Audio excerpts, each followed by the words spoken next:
Hi, welcome to Redirect Yourself here on YouTube, or welcome back. I'm so glad you made it either way.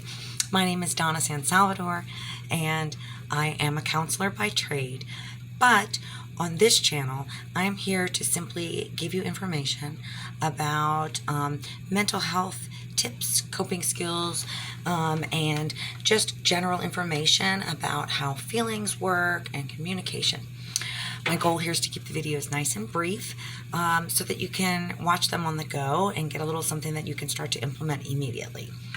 So let's get right with it. Today's topic is validation. I have noticed in dealing with clients as well as in my personal life that one of the most important things we can do for a loved one, whether that is a partner or a friend or a family member, is to validate their feelings. So I say that to people, but that doesn't necessarily mean that someone understands what it is or how to do it. So I thought I would discuss that here today. Validation is when we acknowledge our partner's feelings about a situation. We listen carefully to, it doesn't even mean partner. Like I said, family member, friend, partner, doesn't matter. Just someone who you care about.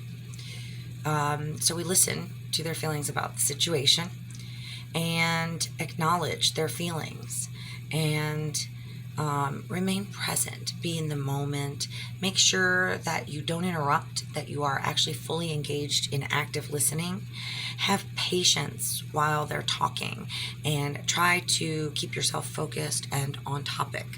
And accept that although you may not agree with how the person is feeling in relation to the event or circumstances or you even, accept the fact that what they're telling you about how they feel is true for them. Feelings are not facts. Feelings are determined. If you want to, watch my previous video on where feelings come from. So feelings come from ourselves, and they are usually instigated by happenings in our life, right? So something happens, I have a thought about what happens, and then I have a feeling. So certainly sometimes the feelings that I might produce or someone else may not be the same as someone else's feelings on the exact same circumstance, because the thoughts we have about that circumstance will be different. So know that when the person is conveying feelings to you, those feelings are very real for that person in that moment. And in order to validate someone, you do not need to agree with them.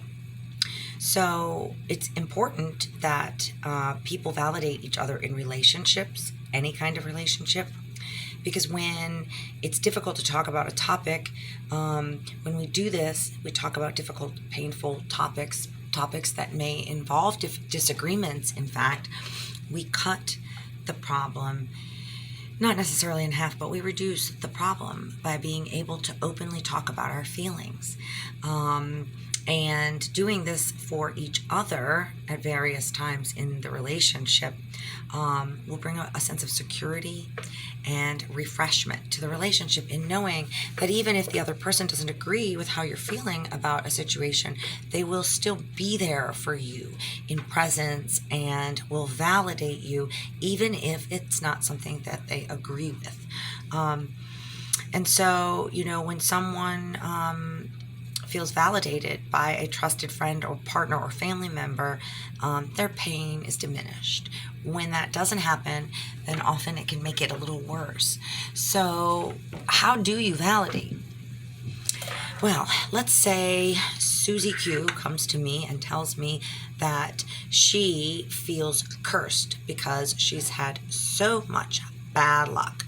Let's suppose I don't believe in curses. I don't even think that any of that stuff exists in the real world. So to me, her feelings that she's cursed, that she's involved in some sort of otherworldly, negative aspect in her life, is very real for her. And so to validate that, even while I may not believe in the same thing as her, is to say, wow, I can see where you might feel that way considering all the things that have happened lately. Would you like to talk about that? The simple act of affirming that you can understand how a person might come to feel the way that they feel will allow them to relax in that moment, knowing that someone has validated them. So you are at least acknowledging that they've been going through a hard time, and whatever feelings they have about it are theirs. And validating means that you're going to sit there and listen to them, and you're going to understand how they could come to that conclusion. Eventually, you might offer some options or different alternative ways of thinking and feeling. But out the gate, we all want to be validated. And it's a simple thing to do. You can do it for your kids. You can do it for your spouse. You can do it for family members. Just remember, you don't have to approve of or agree with what they're saying in order to validate them. I would suggest that throughout the next week or so, you find times when you can offer validation to someone so that you can get into good practice of it. And with that, we're at 6 minutes. Don't forget to like if you think this video was helpful. Please subscribe. And of course, share the video to as many people as you possibly can, because when we learn how to communicate and we learn how to feel a little happier, our relationships get enhanced and our lives are just better. So hopefully I'll see you here again soon. Take care.